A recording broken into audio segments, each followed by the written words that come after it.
বাচ্চার মাথায় হাত রেখে একটি দোয়া করে ফু দিলে আল্লাহ তাআলা জ্ঞান বুদ্ধি বাড়িয়ে দিবেন। অনেক সময় দেখা যাচ্ছে কিছু বাচ্চা কথা শোনে না, অনেক সময় দেখা যাচ্ছে পড়া পড়ে মুখস্থ হয় না, বিভিন্ন ভাবে তারা টেনশনে পড়ে যায়।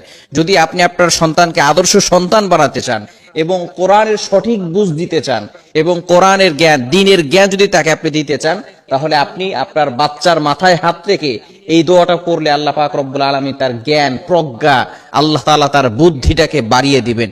বিশেষ করে ইবনে আব্বাস, আব্দুল্লাহ ইবনে আব্বাস রাদিয়াল্লাহু তাআলা আনহু, অর্থাৎ নবীজি সাল্লাল্লাহু আলাইহি সাল্লামের চাচাতো ভাই আব্বাস রাদিয়াল্লাহু তাআলা আনহুর সন্তান আব্দুল্লাহ ইবনে আব্বাস রাদিয়াল্লাহু তাআলা আনহু তিনি বলেন যে আমাকে নবীজি সাল্লাল্লাহু আলাইহি সাল্লাম এই দোয়াটা পড়ে ফু দিয়েছিলেন।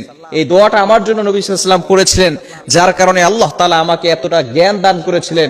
এখনো কিন্তু আব্দুল্লাহ ইবনে আব্বাস তিনি কিন্তু তাফসীরের জগতের ভিতরে অন্যতম একজন তাফসীরকারক এবং তিনি একজন বড় মুফাসসির।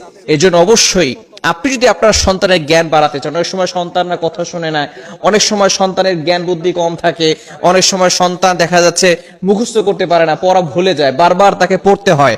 যদি আপনি এই দোয়াটা পড়ে ফু দিতে পারেন, আল্লাহ পাক রব্বুল আলামিন অবশ্যই আপনার সন্তানের জ্ঞান বুদ্ধি বাড়িয়ে দিবেন, দ্বীনের সঠিক বুঝ আল্লাহ পাক রব্বুল আলামিন দান করবেন।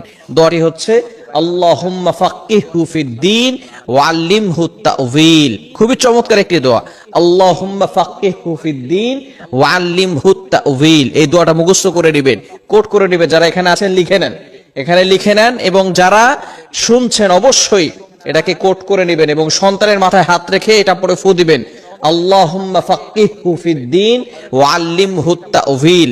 এটা পড়ে আপনি যদি আপনার বাচ্চায় ফু দিতে পারেন, আল্লাহ পাক রব্বুল আলামিন আপনার বাচ্চাকে দ্বীনের সঠিক বুঝ দান করবেন। শুধু তাই নয়, আল্লাহ পাক রব্বুল আলামিন তাকে বড় মুফাসসিরও বানাতে পারেন, আল্লাহ পাক রব্বুল আলামিন তাকে দ্বীনের বড় দাঈ বানাবেন যদি আপনি এই দোয়া পড়ে ফু দেন। অবশ্যই আপনার আল্লাহকে সন্তুষ্ট করার জন্যই আমলগুলো করতে হবে। বিশেষ করে অনেক সময় সন্তানের পড়া মুখস্থ হয় না, পড়া হয় না, জ্ঞান বুদ্ধি কম, এজন্য আপনাকে নামাজ পড়তে হবে। সন্তানকে আদর্শ বানাতে হলে আপনাকে কিন্তু আগে আদর্শ হতে হবে, বাবাকে এবং মাকে আগে আদর্শবান হতে হবে, তারপরে কিন্তু সন্তান আদর্শবান হবে। এখন আপনি আপনার সন্তানকে পড়াশোনা দিয়ে বসিয়ে রাখিয়েছেন আর আপনি নিজে ফোন চাপাচাপি করতেছেন, টিভি দেখতেছেন, টেলিভিশন দেখতেছেন, বিভিন্ন শো দেখতেছেন, তাহলে সন্তানও কিন্তু আপনার দেখা দেখি এই শো দেখা শুরু করবে, টিভি দেখা শুরু করবে। এজন্য অবশ্যই সন্তানকে যদি আদর্শ বানাতে চান, আগে পিতা মাতাকে আদর্শবান হতে হবে। এজন্য আমরা আদর্শবান হব, 5 ওয়াক্ত নামাজ পড়বো। আমাদের দেখা দেখি কিন্তু সন্তানও 5 ওয়াক্ত নামাজ পড়া শুরু করবে। নামাজের পরে দোয়া করবেন, রব্বি জিদনি ইলমা, রব্বি জিদনি ইলমা।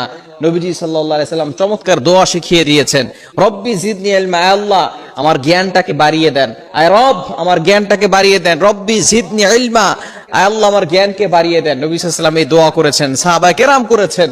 সুতরাং আপনি আপনার সন্তানকে এই দোয়া শিখাবেন এবং সন্তানের মাথায় এটা পড়ে ফু দিবেন, আল্লাহুম্মা ফাক্কিহহু ফিদ-দ্বীন ওয়া আল্লিমহু